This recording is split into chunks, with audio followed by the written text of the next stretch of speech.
Para subtrair o homem às ambiguidades da religião natural e às misérias morais que acompanharam a sua rebelião contra a vontade divina, além da revelação natural, Deus presenteou a humanidade também com revelações históricas.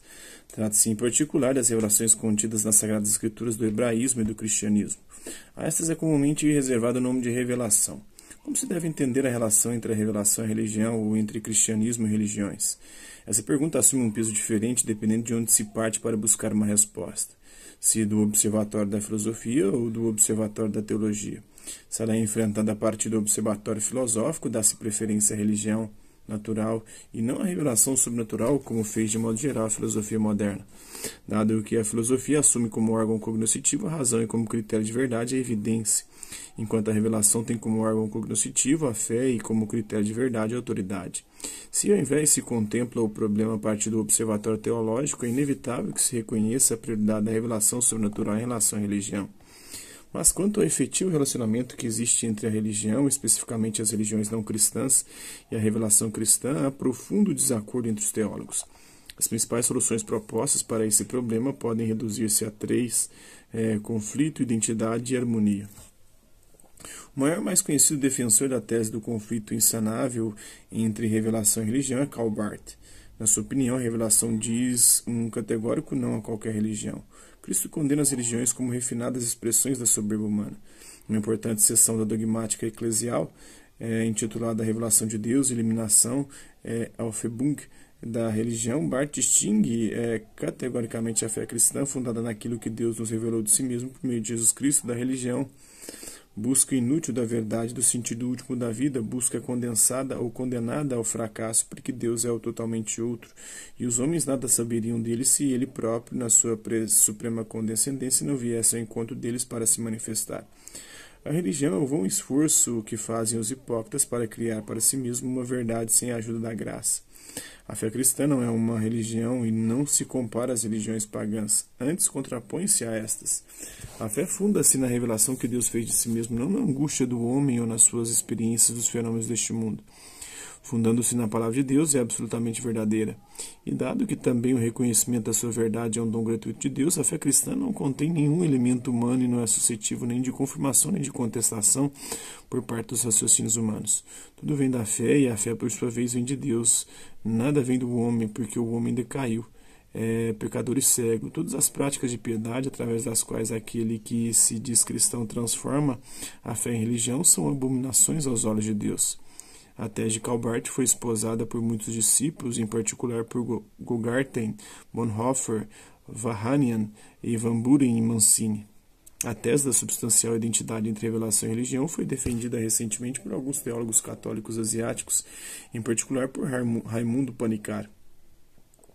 Ele sustenta que todas as revelações procedem de Deus e que todos os reveladores são enviados de Deus. Portanto, não há nenhuma substancial diferença entre Moisés, Zoroastro, Jesus de Nazaré, Buda, Maomé, entre outros. E em todos é o próprio Deus que se manifesta através do Logos eterno. Segundo Panikkar, é preciso fazer uma distinção clara entre o Cristo histórico e o Cristo cósmico e, portanto, entre Jesus de Nazaré e o Logos, o Cristo universal. Só um Cristo sacerdote cósmico, que é luz em todos os lugares, em toda parte um inspirador, mas não existe nenhuma encarnação do Logos. Claro, o Logos Cristo eterno e universal encarnou-se em Jesus de Nazaré. Mas essa encarnação não é nem única nem absoluta, porque nenhum nome histórico pode ser a expressão final do Cristo. Este não pode ser objetivado e coisificado numa personagem histórica única que esgotaria toda a sua realidade. Ao mesmo tempo, o cristão deve afirmar com força que o Cristo universal tornou-se concreto em Jesus e que Jesus é a forma última e definitiva do Cristo, segundo a obra Il Cristo Sconosciuto del Hinduismo, do Panikkar. Na nossa opinião, as duas teses da conflitividade e da identidade são inaceitáveis. É inaceitável a tese da conflitividade radical porque ela não se limita a esvaziar a revelação natural. Torna também ineficaz qualquer revelação sobrenatural, pois se o homem está totalmente corrompido de maneira insanável, como sustenta Barth, resumindo os ensinamentos de Lutero e Calvino, então não existe mais nenhum destinatário da revelação. É Deus que fala e ouve a si mesmo. O homem não pode fazer nem mesmo o papel de caixa de ressonância da palavra de Deus. Por outro lado, a tese da substancial identidade anula a singularidade da história da salvação que começa com Abraão e conclui-se com Jesus Cristo.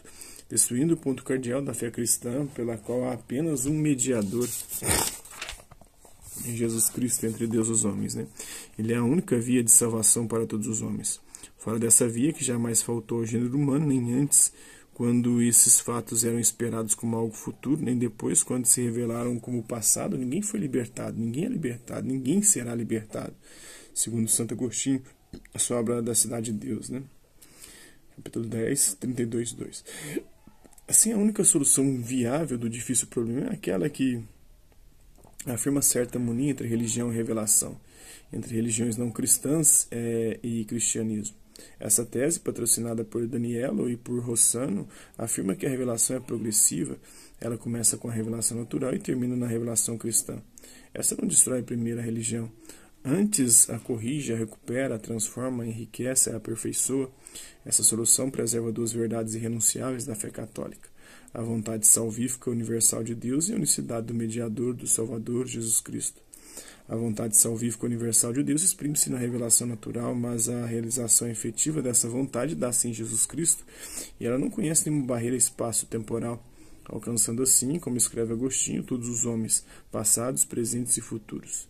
Pode-se afirmar com mais precisão essa tese distinguindo o horizonte da salvação, que é universal, da linha histórica da salvação, que é particular, vai de Abraão a Cristo e à Igreja. A função, porém, da linha histórica universal torna efetiva a salvação de todos, inclusive daqueles que estão fora da linha histórica, da revelação sobrenatural e que permanecem no âmbito da revelação natural. Jesus Cristo é o libertador de toda a humanidade e a Igreja é o sacramento universal da libertação operada por Jesus Cristo.